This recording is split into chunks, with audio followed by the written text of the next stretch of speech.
است که خدمت شما هستم. دلم میخواست که حضوری خدمت برسم، متاسفانه به دلایل مختلفی نشد که امیدواریم در یک زمان این اتفاق بیفته. شعر خوبی که خانم سلمانپور خوندن یادم اومد به یک سالی که ایشون مهمان ما بودن در روز سعدی و شعری رو در همونجا در آرامگاه سعدی خوندن با همون زبان شیوایی که داشتن.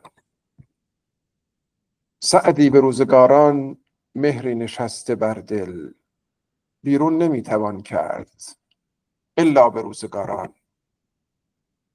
منت خدای را عز و جل که طاعتش موجب غربت است و به شکرندرش مزید نعمت.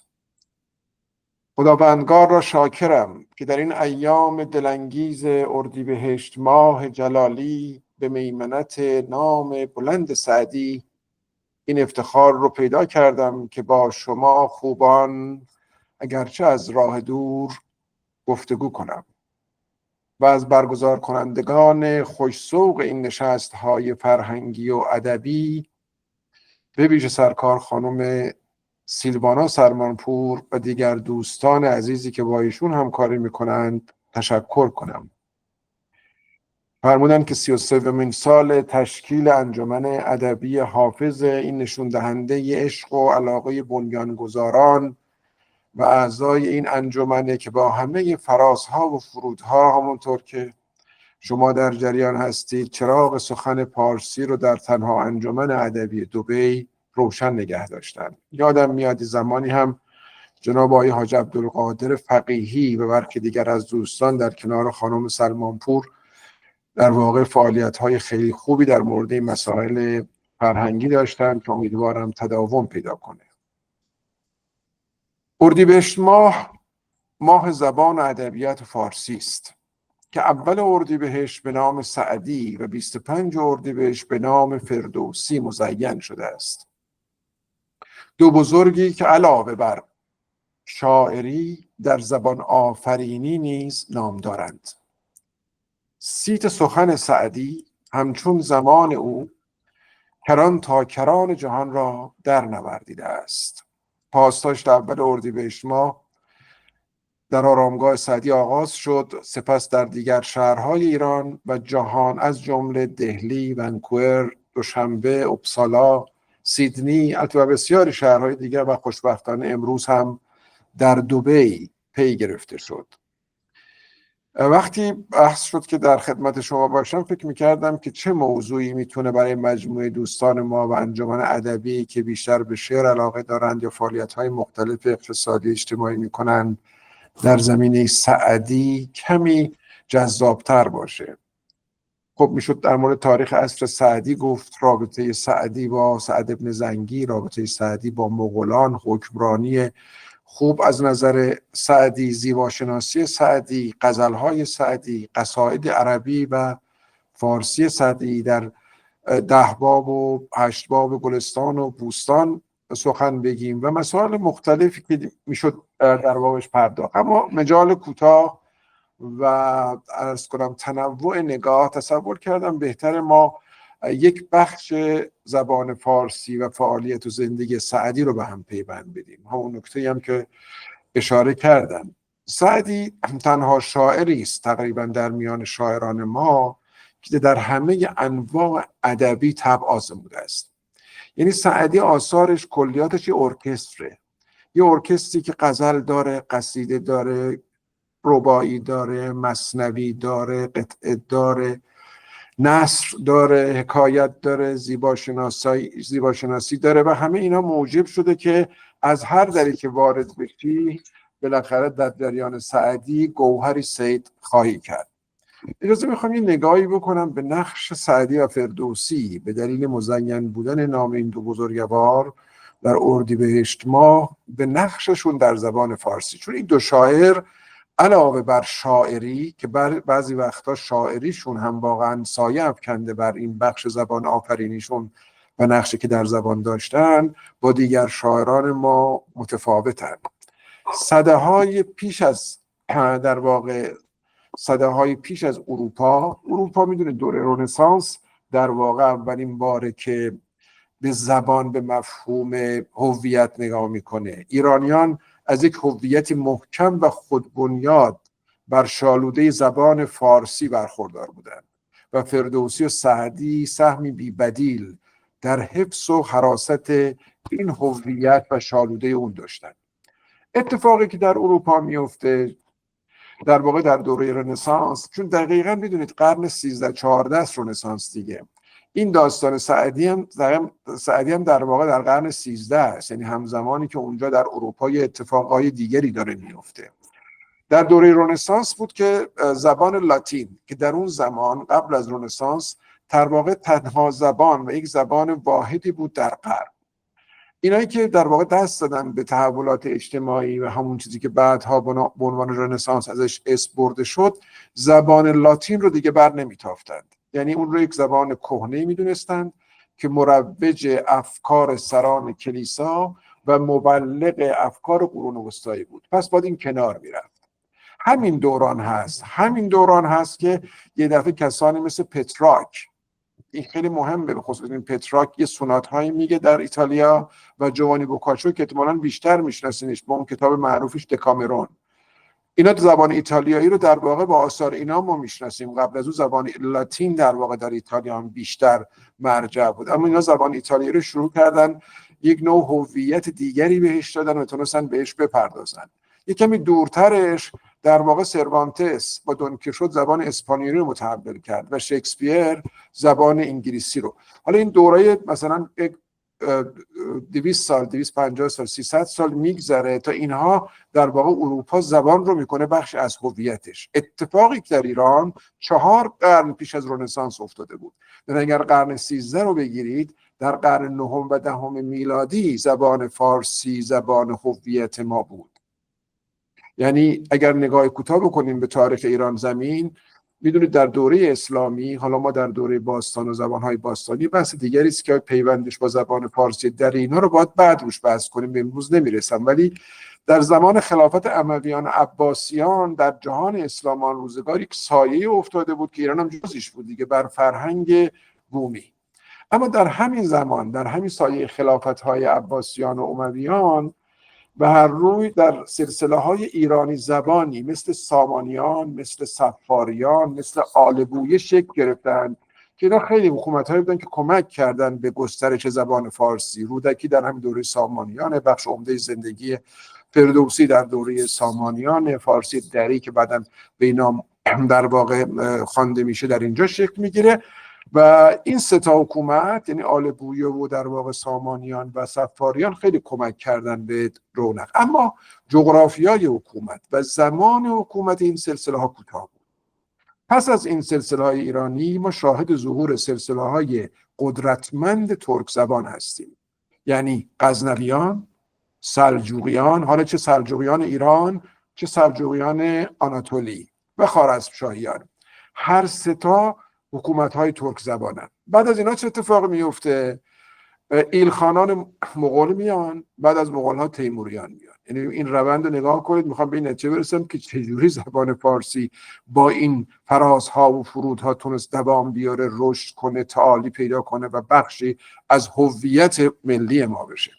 خب بعد از در واقع تیموریان صفویه میاد و افشاریان، هر دو این سلسله هم باز ترک زبانن. بعد از اونها سلسله زندیه میاد که این سلسله زندیه از اقوام لور تشکیل شده. بعد از اون قاجاریه میاد، قاجاریه هم ترکمنن. و بعدش پهلوی میاد، پهلوی هم مازنی هن، یعنی مازندرانی هن. یعنی حالا من البته بحث روز نیست، بحث من بین قرن 3 تا قرن 7 یعنی دوران سعدی است. میخوام بگم در این دوره، یعنی 3 تا 7 در این 4 قرن ما سلسله فارسی زبانی نداشتیم، چون اتفاقات مهم هم تو همین 4 قرن میفته، چه رودکی، چه فردوسی، چه سعدی. ما در واقع یک حکومتی نداشتیم که سلسله فارسی زبانی که با اعمال قدرت بتونه به گسترش زبان فارسی کمک کنه.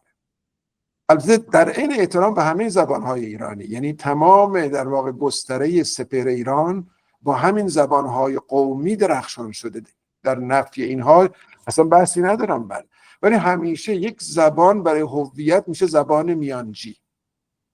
و در قرن چهارم فردوسی زبان فارسی رو میانجی کرد بین همه اقوام ایرانی و همه زبانهای ایرانی. به همین خاطر همین الان هم اقوام ایرانی، چه کردها، چه لرها، چه عربها، چه بلوچها، همه پیوند دارن با شاهنامه، با ادبیات فارسی. به قول یکی از استادان، آذربایجانی ها شاید بیشتر از همه برای زبان ادبیات فارسی کار کردن، هم شاعران بزرگشون مثل نظامی و خاقانی دیگر، هم کسانی که بعد از اونها آمدند. اما این زبان میانجی شدن اهمیت داره. در جهان اسلام در اون زبان عربی زبان میانجی بود. به همین خاطر هم هست که بسیار از بزرگان ما مثل ابن سینا، مثل ملا صدرا، مثل حتی خود سعدی در برخی از آثارش یک بخشای از کارشون هم عربی می نوشتن، چون زبان میانجی قدرتمند جهان اسلام عربی بود. الان زبان میانجی چیه؟ انگلیسیه. شما اگر بخوای الان با جهان ارتباط برقرار کنی، زبان میانجیت انگلیسیه. حتی در سیستم های شبکه های اجتماعی هم به انگلیسی ترجمه میشه، بعد به زبان بعدی اتفاق میفته. زبان فارسی هم در اونجا شد زبان میانجی و از همون زمان هویت ساز شد. نکته مهم اینه، با این توضیحی خدمتتون دادم، این حکومت ها نبودن که این هویت و این زبان رو ساختن. این شاعران و نویسندگان بودند که این بار عظیم رو به عهده گرفتن و از عهده برآمدن. یعنی یک بار دیگر معلوم شد که فرهنگ رو، هویت رو حاکمان نمیسازن، مردمان میسازن. و در این دوره حکومت‌های مختلفی که شما با جزئیاتش آشنا هستید، دورهای خونبارش عجیب غریبی هم بوده، یه دفعه زبان فارسی در میاد که هنوز مهمترین در واقع ویژگی هویت ملی ماست. رودکی استاد دوران کودکی زبان فارسی است. فردوسی استاد دوران جوانی و برومندی زبان فارسی و سعدی استاد دوران پختگی زبان فارسی. از بعد از سعدی است که دیگه شما در مورد زبان فارسی می توانید تقسیم کنید که آثار ادبی به ویژه در پیوند با زبان به پیش از سعدی و پس از سعدی تقسیم میشه. یعنی سعدی وامدار همه پیشینیانه، وامدار فردوسیه، وامدار نظامی، وامدار انوریه و در نثر هم وامدار مقام نیساست. اما بعد از سعدی همه شاعرانی که میان وامدار اونن. از حافظ همشهریش در همین جا که مقاله های دکتر استاد خرمشاهی داره حق سعدی برگردن و حافظ در مورد تضمین ها که 60 غزل رو تضمین میکنه به گونه های مختلف، تا شاعران بعدی در مکتب بازگشت و دیگران. پس این اهمیت پیدا میکنه. حالا با توجه به این ویژگی زبان سعدی، اجازه بدید برگردم به روزگارش و یک به شکل کوتاهی روزگار سعدی در شیراز و شکلگیری آثارش رو با هم مرور کنیم. سعدی ها: خوشتر از حدیث تو نیست تحفه روزگار اهل شناخت، آفرین بر زبان شیرینت که این همه شور در جهان انداخت. اتابک خان سلغری دیری بود که فاتحان و حاکمان فارس بودند و در روزگار خونبارش مغولان به درایت شیراز را از تندباد حوادث برکنار داشته و نشان داده بودند که تنها دلیری و گستاخی دلیل پیروزی ملت ها نیست، تدبیر و کشورداری نیز لشکر شکست ناپذیر خود را دارد. تدبیر و کشورداری. شیراز قرن هفتم شیراز اتابکان هوشیاری است که بخردانه با پرداخت خراج به مغولان کارستانی کردند تا به دور از تشویش‌ها و آسیب‌های لشکر مغول مردمان را زندگی باشد و شهر را پایندگی. یعنی اگر این درایت رو نکرده بودن این اتابکان، شاید شیراز هم میشد یک تراژدی دیگه ای مثلا نیشابور. در شیراز قرن هفتم مسجدها و باغهای مصفا و بازارهای زیبا ساخته می شدند. علما به کنکاش دانش می پرداختند. عرفا در جستجوی حقیقت پنهان بودند. زاهدان به عبادت و میخواران به شادخواری مشغول بودند و کلوها شهر را غرق می کردند. شیراز را در او زمان دارالعلم و برج اولیا می خواندند. اعتدال و میان روی شهر را متنوع ساخته بود. مردمان در مسجد و دیر و کنشت و صومعه و کلیسا به ستایش خداوندگار می پرداختند. شاعر بزرگ ایران زمین سعدی تخلص شاعری خود را به دلیل مراودت و ارادت به اتابکان سلغری از سعد ابن ابوبکر ابن سعد زنگی ستانده بود.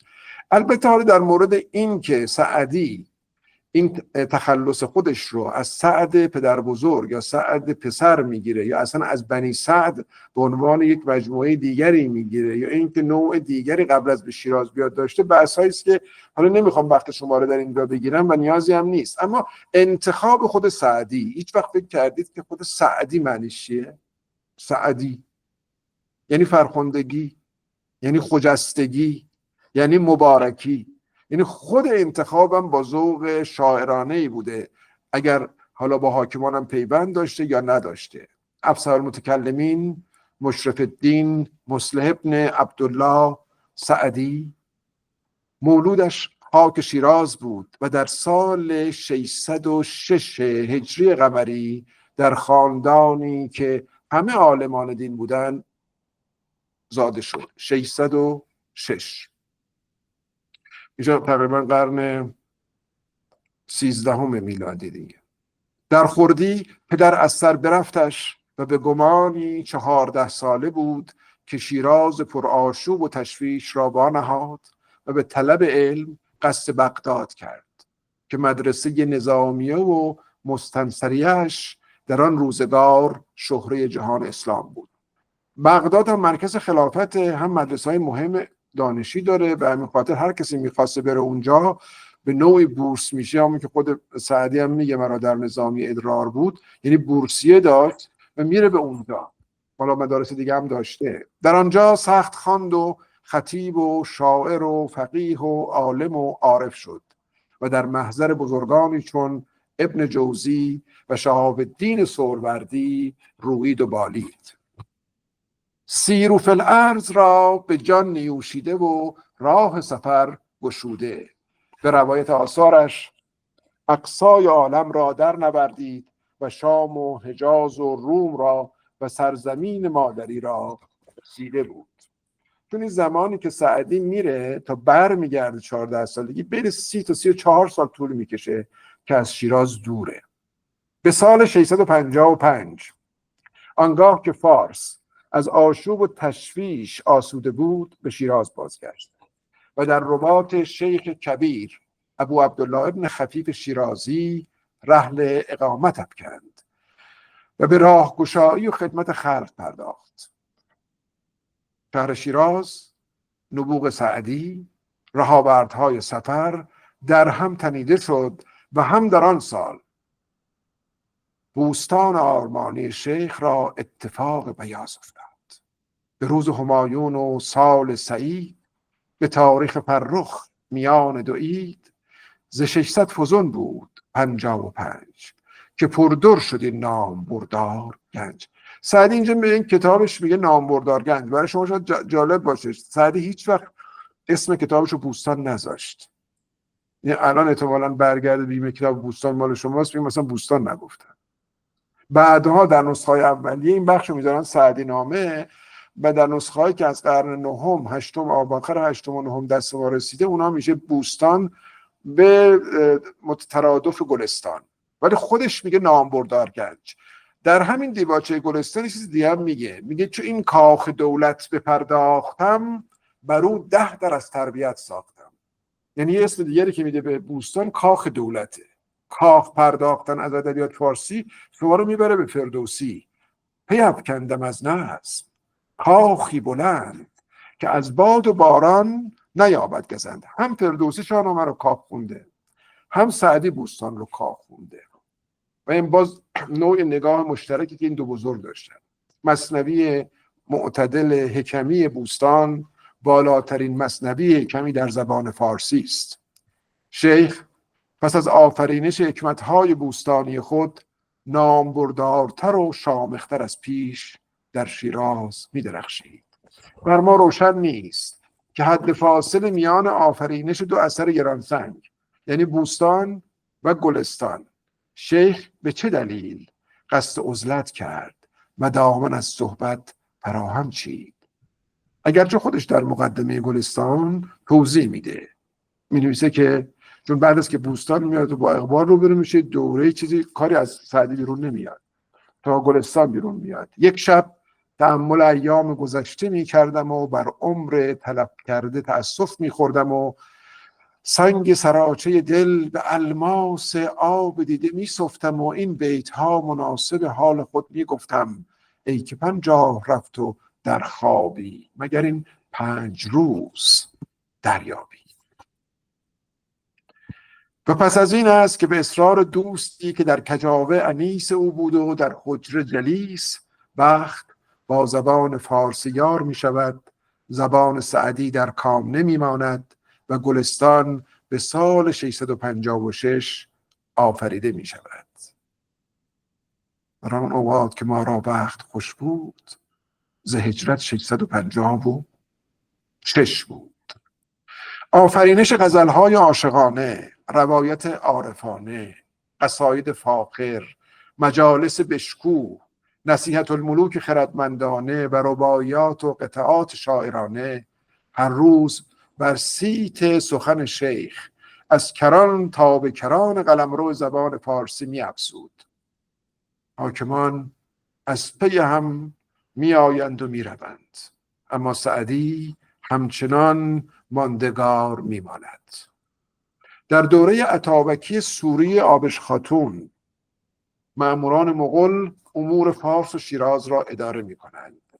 شیراز آشفته و اسیر در چنگال سفله ها را بر نمیتابد. دوره دومی که سعدی در شیراز بهش سخت میرسه در دوره اتابکان خوبه. اینا که سقوط میکنن با مغول ها و مغول ها حاکم رو تعیین میکنن و همین بخشش هم همین آبش خاتون که نماینداش البته در اینجا حکومت میکنن، وضعیت بسیار بد ایجاد میشه، طوری که خود سعدی در توصیفش عجیب غریب بنویسه. ز روزگار به رنجش میافتد، دلش از خطه شیراز میگیرد. این آغاز سفر دومه. خود سعدی میگه که روزگار سفله نماز، روزگار سفله نواز، وفا و عهد مودت میان اهل ارادت را شکسته و پیادگان را فرزین عرصه شیراز کرده است.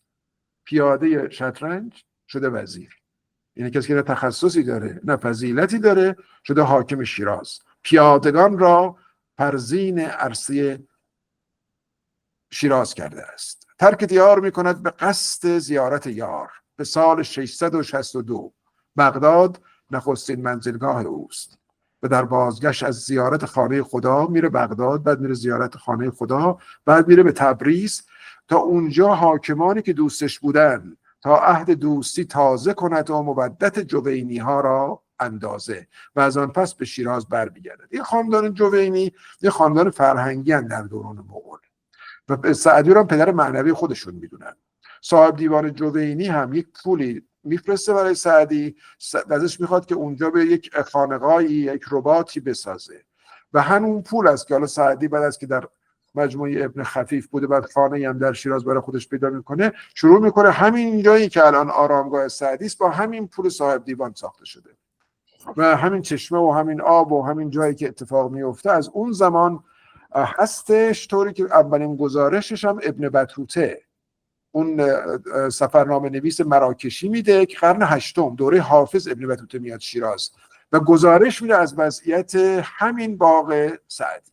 به هر حال بعد به شیراز برمیگرده از تبریز. وقتی هم برمیگرده غزل قصیده خیلی خوبی داره که همون سعد اینک به قدم رفت و به سر باز آمد، مفتی ملت اصحاب نظر باز آمد. سالها رفت مگر عقل و سکون آموزد، تا چه آموخت کزان شیفته تر باز آمد. پاک شیراز همیشه گل خوشبوی دهد، لاجرم بلبل خوشگوی دیگر باز آمد. او را به واسطه هنر بی‌بدیلش ملک المتکلمین، پادشاه ملک سخن، رب النوع ادب فارسی می‌خوانند و بر نکته‌دانی وی تأکید می‌کنند. از این روست که اعجازش را در کلام می‌ستایند و آفرینشش را در خلق معانی به ثنا می‌نشینند. حظ نفس را و لذت متن را در مصاحبت با کلامش به غایت می‌یابند و سلطان یگانه ملک سخنش می‌خوانند و این قولی است که جملگی برانند.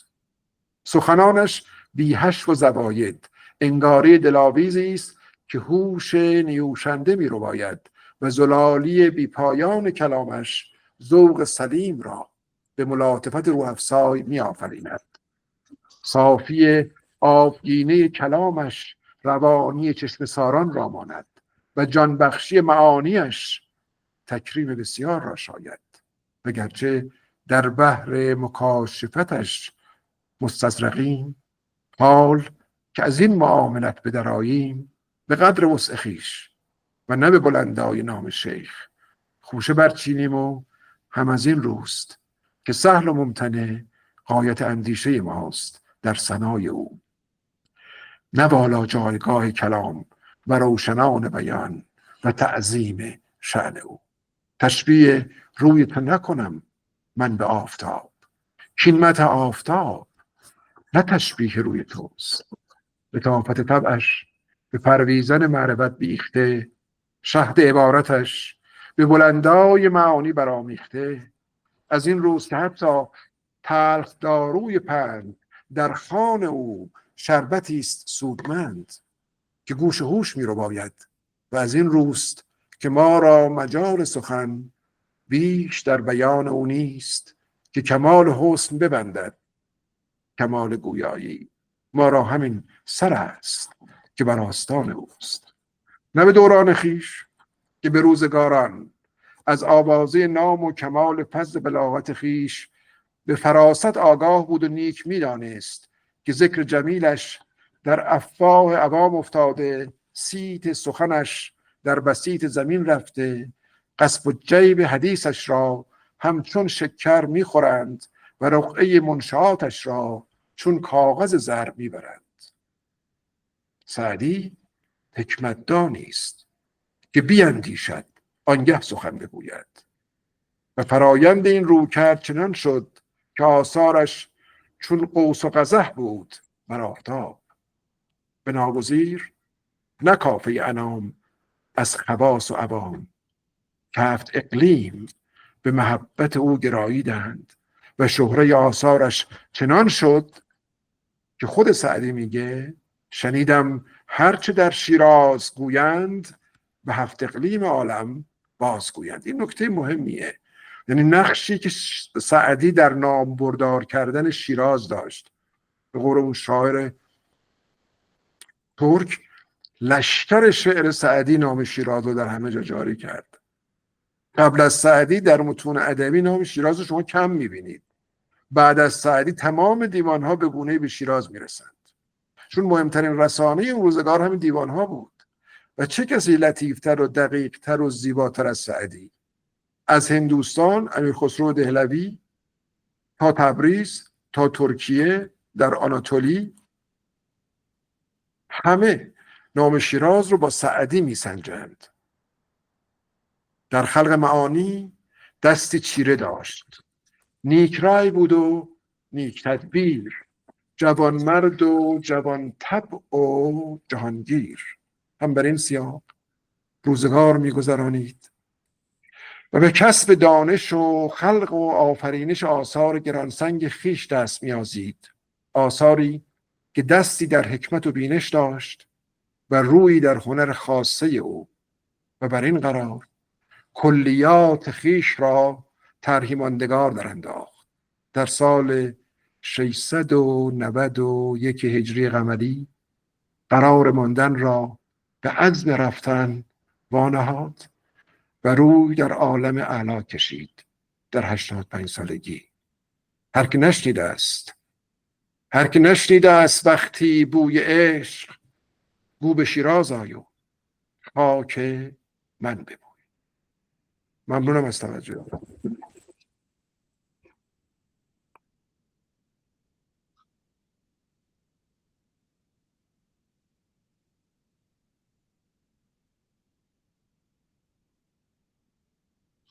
من صدای شما رو ندارم. بسیار سپاسگزاریم استاد، بسیار عالی بود، لذت بردیم، آموختیم و همیشه مشتاق آموختن هستیم، به ویژه از جانب استادانی چون شما. عرض کنم که برنامه قبل از بیانات جناب عالی قرار بود که خلاصه‌ای از معرفی فعالیت‌های فرهنگی شما آقای اسلوب بیان کنن که خواهش می‌کنیم تشریف داشته باشید. بعد از اون خلاصه‌ای از عملکرد انجمن، بسیار خلاصه خواهم گفت و دیگر ادامه برنامه در خدمت شما. باز هم تشکر و سپاسگزاری می‌کنم از محضرتون و امیدواریم که وعده دیدار حضوری را عملی بفرمایید. خیلی خوشحال میشم. منم ممنون از دعوت و توجه شما. خیلی متشکرم. با سلام و سپاس خدمت استاد عزیز جناب کمالی سروستانی از بزرگان ادبیات ایران و فارس افتخار می‌کنم در خدمت رسم استاد.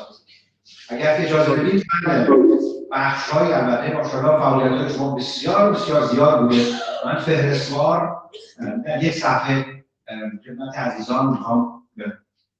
دکتر کوروش کمالی سروستانی، دکترای زبان و ادبیات فارسی، مؤسس بنیاد فارس شناسی و مرکز شیراز شناسی، مؤسس و مدیر مرکز سعدی شناسی، عضو هیئت مؤسس و رئیس دانشگاه حافظ، مؤسس و مدیر مؤسسه فرهنگی پژوهشی دانشنامه فارس، دبیر و نماینده انجمن جوامع فارسی زبانان در ایران ASP، عضو هیئت مؤسس مرکز حافظ شناسی، دبیر انجمن ادبی فرهنگی یاران یکشنبه، دبیر بیش از 120 همایش استانی، ملی و بین‌المللی و برگزاری 80 نمایشگاه هنری، بنیانگذار موزه گنجینه فارس در بنیاد فارس شناسی و موزه فرهنگ فارس در سازمان اسناد و کتابخانه ملی استان فارس، عضو سازمان جهانی موزه‌ها ایکوم. پیشنهاد نامگذاری اول اردیبهشت ماه به نام یادروز سعدی و 20 مهر ماه به نام یادروز حافظ در سال 1376. پیشنهاد نامگذاری 15 اردیبهشت ماه به نام روز شیراز.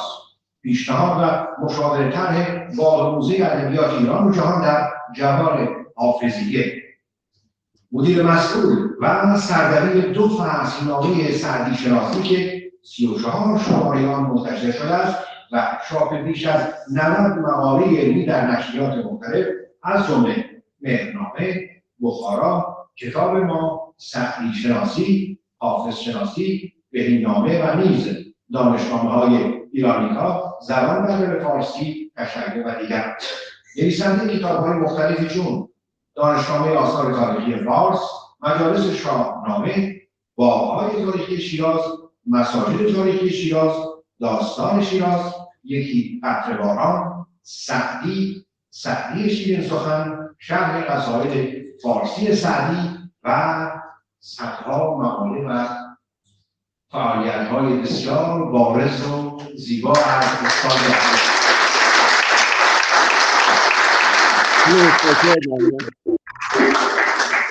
خیلی ممنون از لطف جناب اسلوب و همه دوستان. خسته نباشید استاد، به خاطر یک عمر فعالیت ادبی خیلی در حال این کار مداومت میخواد و پشتکار و عشق نیست. تبریک میگم. خیلی متشکرم. انشاءالله به لطف شما تداوم داشته باشه و آرزوی توفیق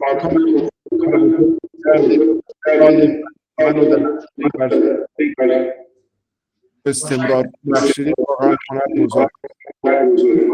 شما نمیشم وقتتون رو نمیگیرم و حضورتون